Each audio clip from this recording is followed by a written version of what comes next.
Hey guys, it's Tricky Nick here. When I was just a wee lad playing Mario Kart DS online at the public library, I would have never expected Mario Kart rosters to become so vast and expansive. However, I'm really glad they did, because if they didn't, I probably wouldn't be making this ranking video right now. Today, we're going to rank every Mario Kart character ever. This ranking will be based on how much I like them, not how good their stats are. I won't be including costumes from Mario Kart Tour, as this list would get pretty long and monotonous. However, costumes that appeared in the mainline series like Furry Mario and Paratroopa will be included. Folks, be warned, this video contains those pesky things called opinions, but if you don't like them, that's okay. Anyways, sit back, relax, grab some popcorn, drizzle some hot butter or chocolate syrup over it if you're into that, and let's get ready to rank every Mario Kart character.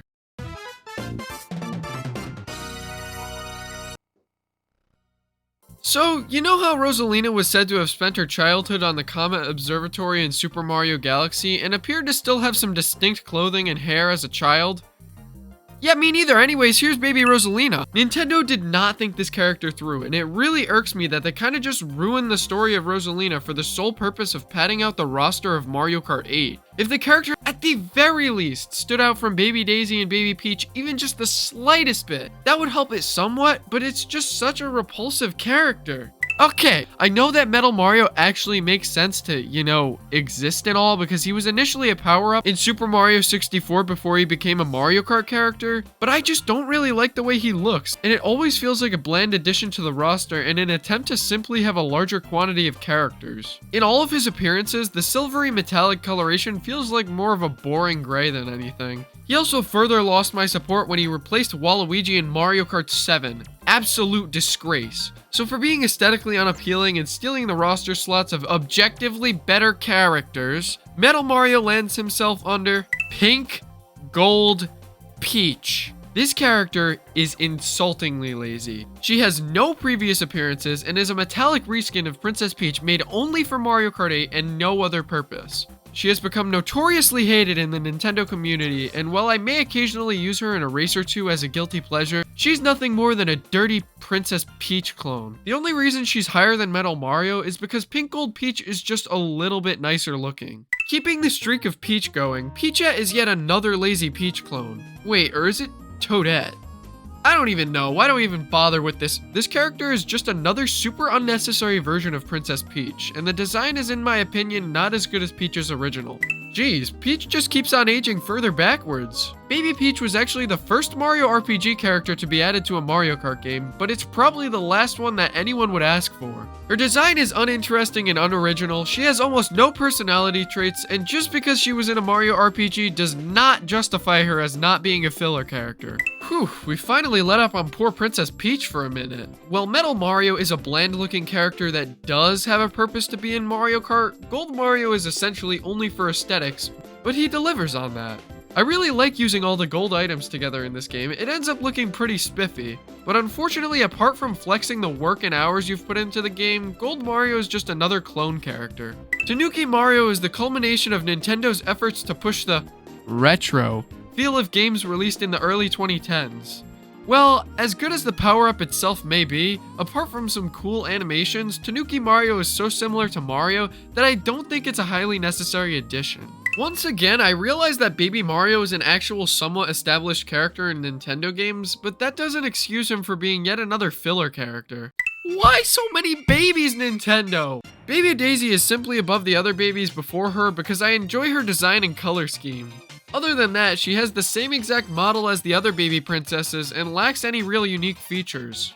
The onslaught of babies is finally coming to an end with Baby Luigi, or as I like to call him, Lil Luigi. Baby Luigi is my favorite of the Baby Mario characters, and if I ever was forced to use baby characters, Baby Luigi would be my go-to. Phew, thank goodness we don't have to rank anymore. Filler characters. Cat Peach is a cool reference to Super Mario 3D World, a game that was very popular at the time Mario Kart 8 came out. She even maintained her relevance on the Switch when Super Mario 3D World was ported over with Bowser's Fury. Her fluffy paws and graceful cat-like animations are a real treat for any person who can appreciate a good kitten. Then you realize it's a human dressed in a catsuit and things get weird fast. Mario Kart 8's addition of guest characters from many other franchises is something I'm not a huge fan of. If they can put the work into adding characters from other franchises, they should really have put more effort into making the base roster better too. Despite this, an Animal Crossing villager character in Mario Kart provided some serious potential for you to be able to create your own custom Animal Crossing villager to race as. Maybe even the possibility of porting your New Horizons villager over to the game. But no, sadly, villager was given two really generic looking options, neither of which I'm a fan of. Of all the fun additions to the Mario Kart franchise, Koopa Paratroopa is easily the most forgotten one. Poor little fella. It's essentially just a clone of Koopa Troopa, and I think it could have just been an alternate costume for him, but it still sucks that he's so forgotten. Isabelle is a staple of Animal Crossing. Being so heavily associated with such a calming game though, it feels a bit odd to have her in an intense racing fiasco like Mario Kart. Oh well, as they say where Isabelle comes from. Well, I definitely like the addition of Pac-Man characters to Mario Kart more than Animal Crossing. When it comes to Blinky, I'm not really a fan of how his design transitioned into Mario Kart. Well, if it isn't Princess Peach. If the sheer number of Princess Peach clone characters didn't piss me off enough, her complete incompetence, carelessness for Mario and his safety, as well as lack of personality will. Pauline is Mario's true one-up gal. I am all for adding Mario enemies to Mario Kart, and Koopa Troopa is no different. This character is a really neat addition to Mario Kart, but they're very abundant within the Mushroom Kingdom, and the design is a little basic. At least they have an awesome course designed after them. It's the Yellow Sphere himself. Pac-Man is a guest character that I eat up, although if given the choice, I'm more of a Dig Dug man myself. I don't really have a whole lot else to say about these arcade characters, as I've only really played as them a couple of times at Dave & Buster's.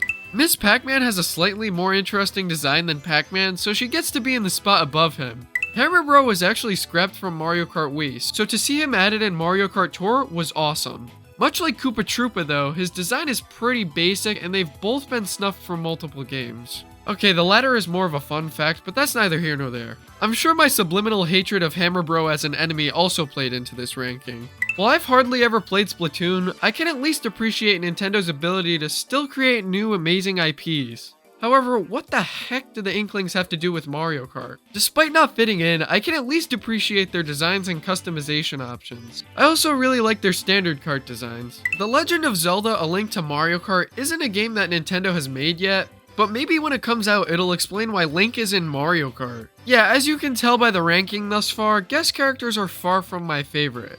At least most of them. More on that later. Wait, if Lakitu is starting the race, but he's also racing, how in the world can he? Super Mario Bros. 2 is an often forgotten game, with very little homage paid to it. Luckily, one of the few things that survived the test of time was Shy Guy. I'm really glad this character is still a mainstay, and I also really like the variety of color options he offers. I'm glad he didn't disappear after being only available in DS multiplayer. The Koopalings have become notorious for filling up the roster of Mario Kart 8, but contrary to most people's opinion of them, I am a fan of their addition. They all have unique personalities and styles that make them all worth having in the game. Unfortunately for Wendy O'Koopa, she is the worst of the bunch. On top of my deep hatred for women, Wendy is always portrayed as a brat, and her design is easily my least favorite of all the Koopaling clan. It really sucks that she's given such a poor attitude and design, as she's the only female Koopaling. Remember those little Tamagotchi toys from the early 2000s? Well, would you ever expect Mamechi to be in Mario Kart? Yeah, me neither. It's an insane twist I would have never seen coming. While many of you may think that Larry Koopa was named after Larry King, that's just a myth. He was actually named after B. Larry King from the B movie. In all seriousness, Larry has a very unique design, sporting awesome blue hair and even a star on the side of his head. It's a really cool look, but he's kind of lacking in personality. Did you know that Bowser Jr.'s first Mario Kart appearance without his father was in live home circuit? So he kinda lives in the shadow of his father. Bowser Jr. is a very basic looking Koopaling, but he has a pretty fun personality.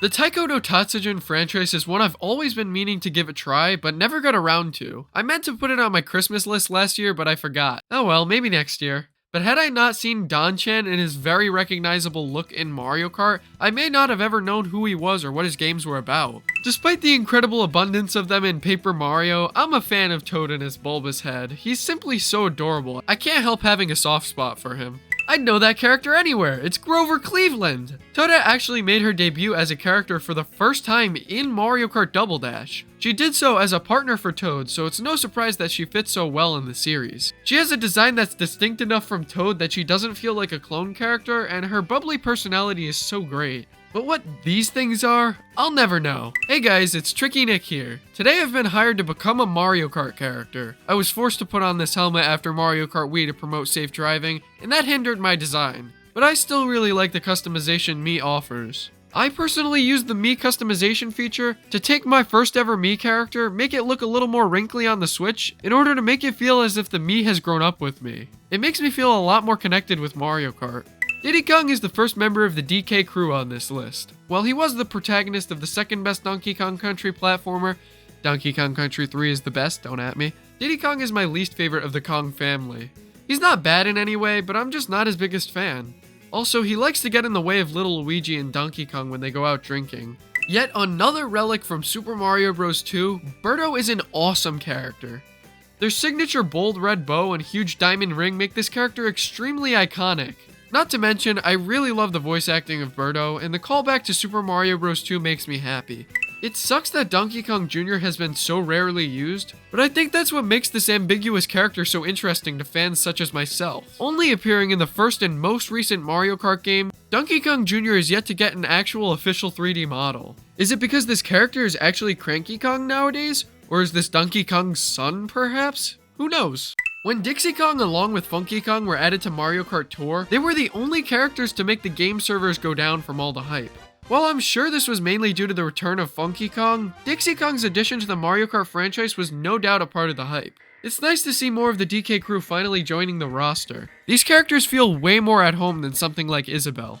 Monty Mole is one of the wackiest Mario enemies to ever be added to Mario Kart, and I am a huge fan of additions like this. It gives me hope for even cooler enemies to be added in the future, like Pokey. Pokey should be in Mario Kart 9. It's a me, Mid. Despite being the whole reason we have Mario Kart, Mario is not the #1 character. Honestly, I hardly know anyone that chooses Mario to race as, and I often feel like I'm being way too basic and boring if I use him. It just feels like using the Fortnite default skin while being surrounded by a bunch of 12-year-olds who spent $200 on the game. Donkey Kong is a staple of Mario Kart, and his introduction way back in Mario Kart 64 may have snuffed Donkey Kong Jr. from the roster, but Donkey Kong is far more iconic. Plus, he reminds me of one of my favorite movie monsters, King Kong. While we're on that subject, King Kong should have totally beat Godzilla, and everyone knows it. That movie sucked. While I do like that Donkey Kong has become a staple of the Mario Kart franchise, the fact that Kamek was taken out of the Mario Kart 64 roster, leaving him to rot for almost 20 years, was a major injustice. Kamek is a far more relevant character in the Mario series than DK is these days, as he's always helping Bowser with his evil plans. I'm glad to see him finally become a racer. Who's the cutest dinosaur in the Mushroom Kingdom? Yoshi! The iconic design and wide variety of brilliant and vibrant colors give Yoshi such a lovable look. Also, it's good to finally have a way that Yoshi can get back at Mario for all the abuse he's suffered. Mr. IGGY is the farthest thing from a fancy and distinguished character. This crackhead Koopaling has a wacky design and a personality that perfectly fits it. When he isn't busy composing some epic symphonies, it's always a treat to see Ludwig Von Koopa racing. His goofy singular tooth and major overbite may not remind you of his namesake Ludwig van Beethoven, but his wild blue hair is a nice callback to him without taking away from the character's great design. In fact, it adds to it greatly. Could you imagine Ludwig without his iconic hair? If Iggy Koopa wasn't a crazy enough character, then Lemmy will surely do it for you. What kind of drugs was Bowser on when he conceived this child? Lemmy has the biggest balls of any Koopaling, and his entire style reminds me of a circus from hell. He's so tiny, but so cool! Of all the characters from Super Mario Galaxy that could have been added to Mario Kart, Honey Queen is definitely the most out of left field pick. I absolutely adore the fact that Nintendo picks semi-obscure Mario characters to add to the rosters of each Mario Kart game. While people who don't like the Mario Kart 7 roster usually cite Honey Queen as the reason that it's bad, I could not agree less. Now this is an expected character from Super Mario Galaxy that, even though I expected, I also still adore. Rosalina is the face of Super Mario Galaxy, and her inclusion in Mario Kart is actually what helped me discover the Galaxy titles. While I may not love the Mario Galaxy games as much as others, I can't deny the significance and beauty of them, nor Rosalina. Not only is Pauline the successful mayor of New Donk City, but she actually has a personality and isn't just a damsel in distress who needs Mario's help all the time. With the unnecessarily large amount of versions of King Boo out there, you'd think I'd hate King Boo's Mario Kart design. On the contrary, I love King Boo. Luigi's Mansion is easily one of the best Nintendo franchises out there and one of my personal favorites. I am all for the addition of this franchise into Mario Kart. In fact, I'd really like to see more Luigi's Mansion characters be added in the future. King Bob-omb is one of the classiest Mario Kart characters out there. With a beautiful golden crown and handsome whimsical mustache, I can't help but enjoy this character. I'm glad his usage didn't end with Super Mario 64. His legacy would have been ruined. Who causes King Bob-omb and King Boo to shiver in their boots? None other than King Koopa himself. Bowser is such a powerful figure in the Mushroom Kingdom that he was actually able to establish himself as a mainstay racer right from the very beginning of Mario Kart. I guess Mario is just too scared to try to have him removed. New Super Mario Bros. U may be the most derivative New Super Mario Bros. Game in the whole franchise, but one of the few original things that came out of it was Nabbit. When Nabbit was added to Mario Kart Tour, he stole the show, full pun intended, with his distinct appearance, and I hope to see him become a staple of the series. He definitely rocks the bandana way better than Bowser Jr. Dry Bones has been a personal favorite character of mine ever since his inclusion in Mario Kart DS. As if he already wasn't one of my favorite Mario enemies, actually playing as him made me feel like a boss. Not the cringe kind, the video game kind. Plus, how would you not want to play as an undead Koopa driving in a tank? Roy Koopa is an absolute icon. With his stylish pink glasses, glorious purple and pink shell, and brawny personality, Roy Koopa never fails to disappoint me. But unfortunately for Roy, he takes the back seat most of the time because I love to play as Morin Koopa Jr. Morin Koopa Jr. starts off the top 10 with a bang. Or more of an extremely loud hammering noise, but you get what I meant. Being one of the most distinctly different Koopalings, I immediately gravitated towards Morton when he appeared in New Super Mario Bros. Wii. So when this weird and unique character was shown off as playable for Mario Kart 8, I went nuts trying to unlock him the day I got the game. In the end, it took me a few days to do it, but I unlocked him after the 100cc Egg Cup, and he quickly became my Mario Kart 8 main. With his darker color palette and goofy, large and in charge personality, Morton makes Kiss look like piss. So Rosaland is one of the most unique Mario environments, and despite being only seen in black and white, it manages to still feel really distinct. The leader of this land, Princess Daisy, is just as distinct as the kingdom she rules. Daisy is my personal favorite of the princesses simply for the fact that she rules Rosaland. Super Mario Land is a highly underrated series, and in my mind, Daisy represents these awesome games so well. She and Wario are both awesome surviving relics of the Super Mario Land franchise. Also, I wouldn't be caught dead putting Daisy under the top 10 as long as my girlfriend is proofreading this script. While Mario was Daisy's first kiss, we all know Luigi is her true love.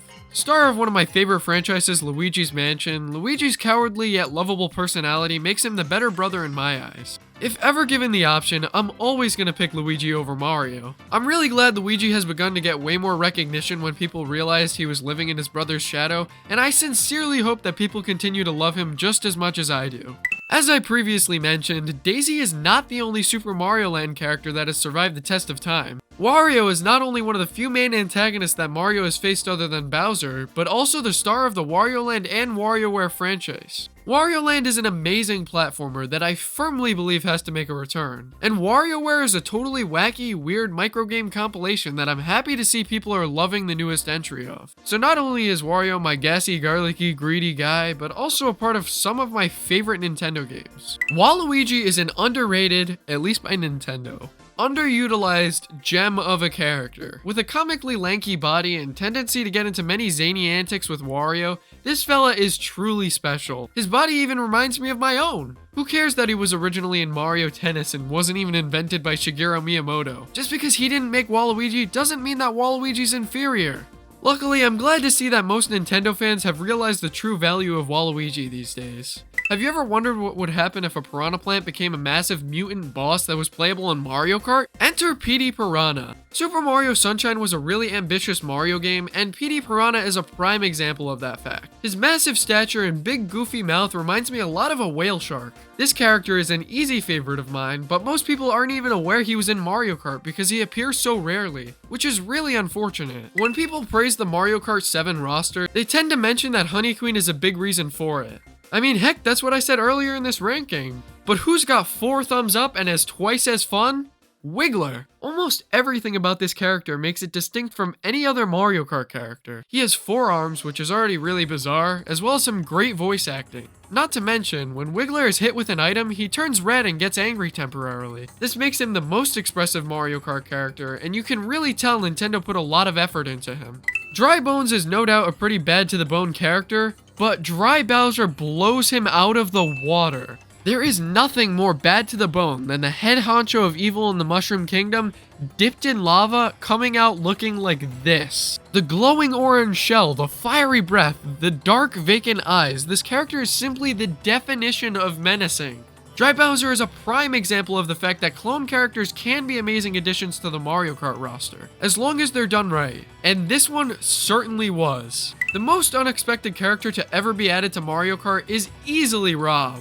The reason for that is because while many weird additions to Mario Kart may come from obscure games, Rob wasn't even in a video game. Rather, Rob was a toy for the NES.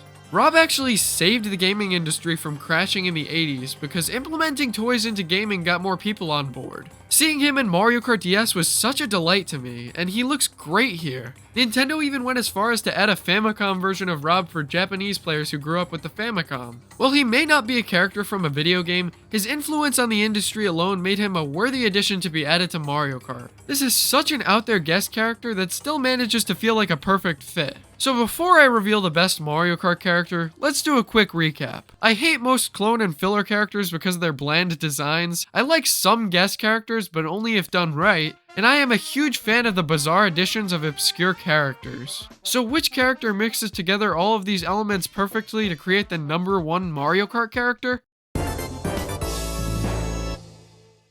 As attached as I am to Rob and Mario Kart DS, I can't deny the fact that Funky Kong is the best Mario Kart character. Originating from Donkey Kong Country, Funky Kong almost immediately established himself as the unofficial face of Mario Kart, despite only being in Mario Kart Wii and Mario Kart Tour.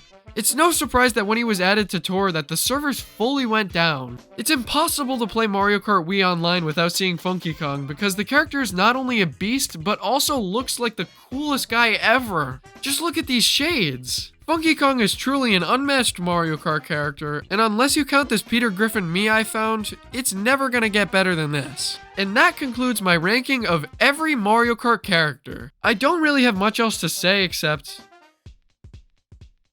I'm kind of a nerd, right?